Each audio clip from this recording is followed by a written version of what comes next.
Bismillahirrahmanirrahim. Qala muallifuhu rahimahullahu ta'ala wa nafa'ana bi ulumihim naf'an mubarakalana walidinika walinasi ajmain amin ya Allah ya rabbal alamin. Wal maqalatu saniyatu, ari maqalah nomor kedua tina bab khomis. Qala ngadawuh saha an-nabiyyu kanjeng Nabi Muhammad sallallahu alaihi wasallam, sayati bakal datang dina waktu anu deket pisan. Sabab sin salpalitan bis, sin litan bis tuduh kana zaman deket.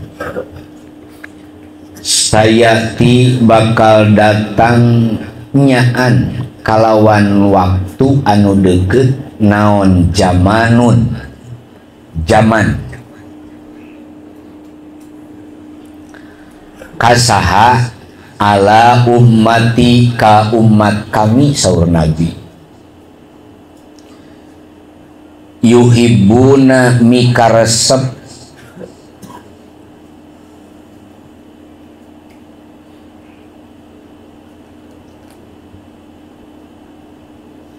itu umat khomsan kana 5 perkara wayan saona jeung mopohokeun khomsan kana 5 deui.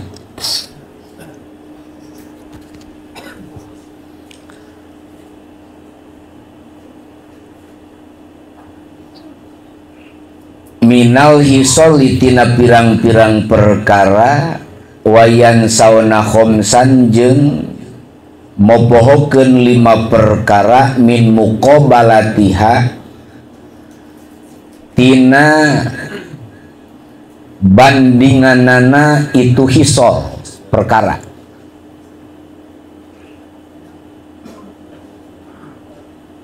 Jadi nu 5 berbanding 5 deui. Hiji, yuhibbuna dunya, bakal datang ka umat kami hiji zaman anu ketika jelema yuhibbuna dunya mikaresep kana material urusan dunya, ae payas tagiluna katungkul ku urusan biha urusan dunya, wayan saona jeung mopohokeun al-uqba kana pangbalikan atanapi kana bakal ruksakna eta dunya. Ae yatrukuna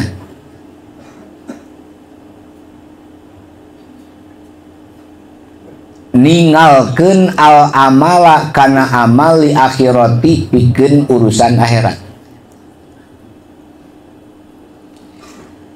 Wa yuhibbuna nomor kaduana jelema bakal mika cinta adawro kana imah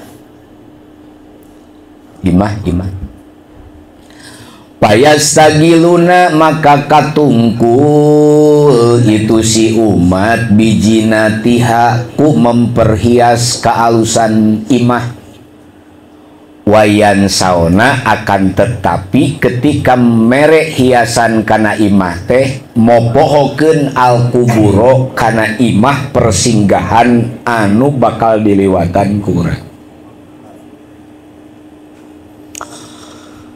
Wayatruku ayat rukuna tegasna ningalkeun al amala kana amal,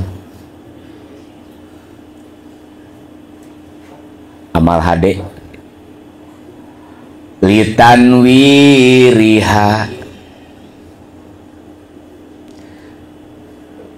bari itu amal teh jeung nyaangan pakuburan. Dua tah. Katilu wa yuhibbuna almala, bakal mika cinta itu jelema teh kana harta. Payastagiluna bari katungkul itu si umat bijam ihi ngumpul-ngumpul harta. Wayan saona bari mopohokeun ketika ngumpul-ngumpul hartana al hisaba, kana bahwa eta harta bakal dipenta pertanggungjawaban. Ayagfaluna tegesna katungkul.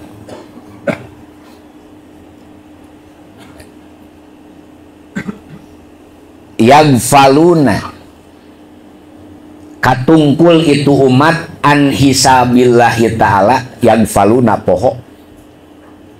Ayagfaluna paroho itu umat an hisabillahi ta'ala tina bakal dihisab ku Allah. Iyahum kalawan itu umat bihiku itu hisab. Awas tak aya kata-kata ti Imam ye.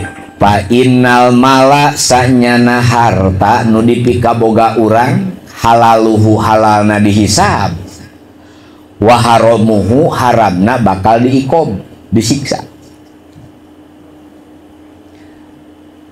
Mending keneh boga bari dihisab nu halal teh.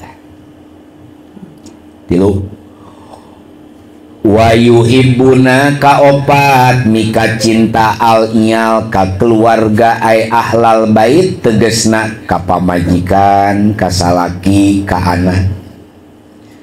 Wayan saona bari mopohokeun itu si umat al huro kana bakal dibere widadari.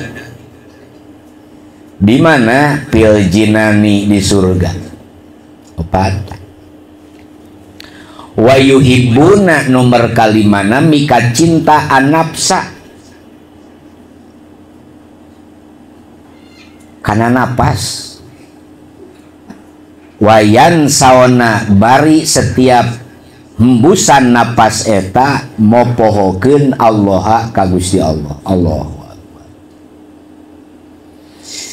wa yatrukuna ay bi ayat tabi'u kuyen cara nuturkeun muroda angpusihim kana kahayang hawa nafsu. Nah itu si umat wa yatrukuna jeung ninggalkeun awamirillahi ta'ala kana parentah Allah. Hum ari itu nu lima, naudzubillahi min dalik, minni ti kami saur Kanjeng Nabi, baroatun lulubaran Allah.